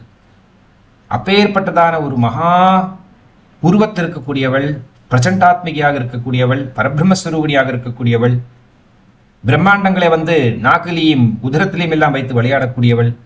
அப்பேற்பட்டதான ஒரு பெரிய உருவத்தை நாம் தியானம் செய்து பார்க்கணும் அப்படிங்கிறார். பிரம்மாண்ட மத்திய ஜிஹ்வாம் தாம் மகாவக்திராகராளினி. மகாவக்திரம் அப்படின்னா பெரிய முகம், வக்திரம் அப்படின்னா முகம், மகா அப்படின்னா கிரேட்டஸ்ட் கிராண்ட். கராளினி அதுல பார்க்கறது இந்த பிரம்மாண்டங்கள் எல்லாம் அம்பாளுடைய திருமுகத்திலேயே இந்த புவனங்கள் எல்லாம் சுத்தின்னு இருக்கு. அப்ப பராசக்தியினுடைய திருவதனத்தை நாம் பார்த்து விட்டோமானால் பிரம்மாண்டத்தை பார்த்ததுக்கு சமமாகிறது, புவனங்களை பார்த்ததுக்கு சமமாகிறது, அது உள்ளே அடங்கி இருக்கக்கூடியதான கோலங்களை எல்லாம் பார்த்ததுக்கு சமமாகிறது. அதனால்தான் சக்தியை இப்படியெல்லாம் தியானம் செய்கிற நேரத்தில் நமக்கு அபரிமிதமான ஞானம் உற்பத்தி ஆகும், உத்தமமான ஞானம். இந்த பிரபஞ்சத்தினுடைய சர்வ ரகசியத்தையும் நமக்கு புரிஞ்சுக்க முடியும். அப்பேற்பட்ட அனுகிரகம் கிடைக்கிறது. நாம் கண்ணாலே உண்கலாம், நாக்கால உண்ணலாம், மூக்கால உண்ணலாம், பஞ்சேந்திரியங்களாலையும் உண்ண முடியும். நம்மளால ஓரோ பொருளையும் சுவாகா பண்ணிக்க முடியும், ஸ்வாலோ பண்ணிக்க முடியும். நாம் கண்களால் ஒரு பொருளை பார்க்கிறோம் என்றால் அந்த பொருளுடைய பூர்ணத்துவத்தை நாம் உண்கிறோம். அதனால God is a commodity to consume அப்படிங்கிறது ஒரு சாஸ்திரம். பகவான் என்பதை உண்பதற்குள்ளதான ஒரு பொருள். அந்த இறைவனை நாம் எந்த அளவுக்கு உண்போமோ அந்த அளவுக்கு நம்ம நல்ல கிடைக்கும் வாழ்க்கையில் அப்படின்னு. அதனால பிரம்மாண்ட மத்திய ஜிஹ்வாம் தாம் மகாவக்திராகராளினீம் தசசாஹஸ்ரதோர்தண்டாம் நானா சஸ்திராஸ்திரதாரிணி விசித்ராசு யுதசன்னத்தாம் விஸ்வரூபாம் சிவாத்மிகாம். தசசாஹஸ்ரதோர்தண்டாம், தசசாஹஸ்ரம் 10,000, தசம் 10, சகஸ்ரம் 1000, 10,000 தண்டங்களை வைத்துக் கொண்டிருக்கக்கூடியதான தண்டினி தேவிகள். தண்டினி வாராகி தேவி தண்டி தேவியாக வரா அம்பாளுடைய பண்டாசுர யுத்தத்துக்காக. மந்திரினி தண்டினி அப்படின்னா 2 பேர் ரொம்ப முக்கியமான சக்திகள் அம்பாளுடைய வலதுகை இடதுகையாக. இப்படி தசசாகஸ்ரோத்தண்டாம் 10,000க்கு மேற்பட்டதான பாகுக்களாலையும் தண்டினிகளாலையும் தண்டர்களாலையும் சூழப்பட்டவள் தேவி. சகஸ்ரங்களாக அம்பாளை சுற்றி இருக்கக்கூடியதான இந்த தேவிமார்கள் தேவர்கள் எல்லாருமே ஒரு பக்தனை காப்பாற்றுவதற்காக பக்தன்கிட்ட எப்பவுமே இருந்து கொண்டே இருப்பார்கள். நானா சஸ்திராஸ்திரதாரிணி, அந்த ஒவ்வொரு புஜங்களிலேயும் நானாவித சஸ்திர அஸ்திரங்களை வைத்துக் கொண்டிருக்கக்கூடியவள். சஸ்திரத்துக்கும் அஸ்திரத்துக்கும் வித்தியாசம் உண்டு. சஸ்திரம் என்றால் கையில பிடித்து கொண்டு அக்கம் பக்கமே போர் புரிகிற நேரத்தை உபயோகப்படுத்தக்கூடியதான ஆயுதங்கள். சஸ்திரக்கிரியேன்னு கேள்விப்பட்டிருக்கோம், சர்ஜரி. அதை கத்தியால் தானே கட் பண்ணி சின்ன சின்ன பிளேட் ஆட்டமாக இருக்கிறதால கட் பண்ணி எடுத்து தூக்கி போட்டு எல்லாம் ஸ்டிச்செல்லாம் பண்ணி வைக்கிறாள் சஸ்திரக்கிரியை. சஸ்திரம் வாள், குந்தம், தந்தம், பரசு இதெல்லாம் எடுத்து ஃபைட் பண்ணுறது, இந்த கதை இதெல்லாம் எடுத்து ஃபைட் பண்ணுறதுக்கெல்லாம் பேர் சஸ்திர அபியாசங்கள். அதே நேரம் அஸ்திரம் என்றால் மந்திரத்தினாலேயும் சங்கல்ப சக்தியினாலேயும் ஒரு இடத்துலேருந்து இன்னொரு இடத்துக்கு போய் இந்த சக்தியை அனுப்பித்து அங்க துவம்சம் பண்றதுக்கு பேரு அஸ்திரம். ஸோ சஸ்திரம் அஸ்திரம் வந்து ரெண்டு விஷயங்கள். மந்திரம் சொல்லி அனுப்பலாம், சங்கல்பம் பண்ணியும் அனுப்பலாம், அங்க போய் தாக்கிட்டு விரும்புது. இப்படி விசித்திரமான இந்த தேவி கையில வைத்துக் கொண்டிருக்கக்கூடியதான விசித்திராயுத சன்னத்தாம், விசித்திரமான ஆயுதங்களால நிறைக்கப்பட்டவள். சன்னத்தம் அப்படின்னா ரெடி, தயாராக இருக்கக்கூடியவள். விசித்திரமான பலவிதமான ஆயிரக்கணக்கான அஸ்திரங்களால சுழலப்பட்டவள் இந்த தேவி. அப்பேற்பட்டதான பராசக்தியை தியானம் செய்கின்ற பொழுது நிச்சயமாக நமக்கு தைரியம், சந்தோஷம், சுகம் எல்லாமே வரத்தான் செய்யும். விஸ்வரூபாம் சிவாத்மிகாம், இந்த விஸ்வத்தினுடைய உருவத்துல சிவ ஆத்மாவிகமாக இருக்கா. சிவனுடைய ஆத்மா, சிவனுடைய ஆத்மா அப்படின்னா ஒரு பெரிய தத்துவம் இல்லவாது. இந்த பிரபஞ்சத்தை எல்லாம் படைத்த பிறகு அவர்களுக்கு குறிப்பிட்டதான வேலையை கொடுத்து அவர்களால் அந்த செயலை பண்ண வைக்கிறது யாரு என்றால் இந்த சிவம் என்கிறதான இந்த பொட்டன்ஷியல் எனர்ஜி, ஸ்திரமாக இருக்கக்கூடியது, மாற்றம் இல்லாததான இந்த எனர்ஜி, அந்த சக்தி. அப்படி சிவனுடைய ஆத்மஸ்வரூபமாக இருக்கக்கூடியவள் பராசக்தி. அதனால் சிவாத்மிகாம் என்று பேர். விஸ்வத்துக்கு உருவத்தை கொடுக்கிறதும் விஸ்வத்திற்குள்ள இருக்கக்கூடியதான சமஸ்த தாவர ஜங்கமங்களுக்கும் ஜீவராசிகளுக்கும் கோலங்களுக்கும் சர்வ எல்லாருக்குமே வந்து ஆத்மஸ்வரூபமாக அவர்களை இயக்கக்கூடியதான ஒரு சக்தி, செயல்படக்கூடியதான மகா பரமேஸ்வரிக்கு பேர் தான் சிவாத்மிகா. இந்த சிவனுடைய ஆத்மஸ்வரூபமாக இருக்கக்கூடியவள். அப்பேற்பட்டதான சக்தியை நான் தியானம் செய்கிறேன். தானவாந்தகரீம் தேவீம், தானவர்களை அவர்களுடைய ஆயுசை முடித்தவள், தானவர்களுக்கு அந்தம் செய்யக்கூடியவள், அவருடைய கடைசியினால சீக்கிரமாக அடைத்து அவர்களிடமே ஒப்படைக்கக்கூடியவள். தானவர்கள், ராட்சசர்கள், மனிதர்கள், தேவர்கள், பதியிடமிருந்த தேவர்களையும் திடீரிடமிருந்த அசுரர்களையும், தனுவிட்டிருந்து தானவர்களையும், மனுவிட்டிருந்து மனிதர்களையும் கச்சிப பிரஜாபதி உற்பத்தி செய்கிறார். இதுபோல எண்ணற்றதான எண்ணத்தை எல்லாம் உருவாக்கியிருக்கிறார். அப்பேற்பட்டதான தானவர்கள் கூடிய அட்டகாசத்துக்கு, அவர்களுடைய வாழ்வுக்கு ஒரு முடிவு கட்டினவள். அதனால்தான் தானவாந்தகரீம் தேவியும், தானவர்களுக்கு அந்தத்தை செஞ்சதான தேவி மகா திரிபுர சுந்தரி. ரக்த பீஜ வதோத்யதாம், ரக்த பீஜர்களுடைய வதத்தை ஏற்றுக்கொண்டவள், அல்லது ரக்த பீஜர்களை வந்து நான் வதம் செய்வேன் என்றதான தௌத்தியம், ரெஸ்பான்சிபிலிட்டியை எடுத்துக்கொண்டவள். அந்த உத்தேசத்தோட அவதாரம் எடுத்து வந்தவள். அப்படிங்கிறதான திருநாமங்களால் எல்லாம் புகழ்த்தப்படுகின்றதான ஸ்தோத்திரம் இது. தானவாந்தகரீம் தேவீம் ரக்த பீஜா வதோத்யதாம், ரக்த பீஜர்களை உன்மூல நாசனம் செய்வதற்கு பிரதிஜ்ஞை பண்ணி எடுத்து வந்தவள் தேவி. அப்பேற்பட்டதான பரமேஸ்வரிய நான் வந்து தியானம் செய்கிறேன். ரக்த வஸ்திரதராம் சண்டீம் பீஷணாமதி பைரவாம், ரக்த வஸ்திரதராம், ரக்த வர்ணத்திற்கு கூடிய வஸ்திரங்களை தாரணம் செய்து கொண்டு அணிந்திருக்கக்கூடியவள் யார்? அந்த தேவி சண்டி அப்படிங்கிறதான பேர்ல தெரியப்படுறவள்.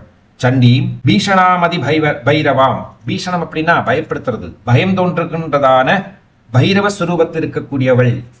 பைரவன் பைரவி ரெண்டு பேருமே வந்து பரமேஸ்வரனுடைய சிருஷ்டி, சக்தியும் சிருஷ்டி பண்ணியிருக்காள் அப்படின்னு ஒரு சாஸ்திரத்தில் இருக்கு. பைரவனுடைய மனைவி பைரவி, பைரவன் பரமேஸ்வரனே தான், பைரவி பார்வதி.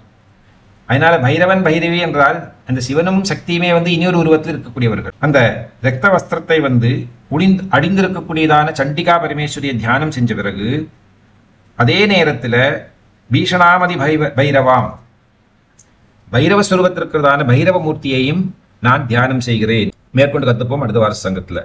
ஹரஹர நம பார்வதீவரே, ஹரஹர மகாதேவ, சர்வத்திர கோவிந்த நாம சங்கீர்த்தனம், கோவிந்த கோவிந்த கோவிந்தா. ஓம் பராசக்தி மாதா கீ ஜெய். சர்வம் ஜெகதம்பார்ப்பணமஸ்து. ஹரி ஓம்.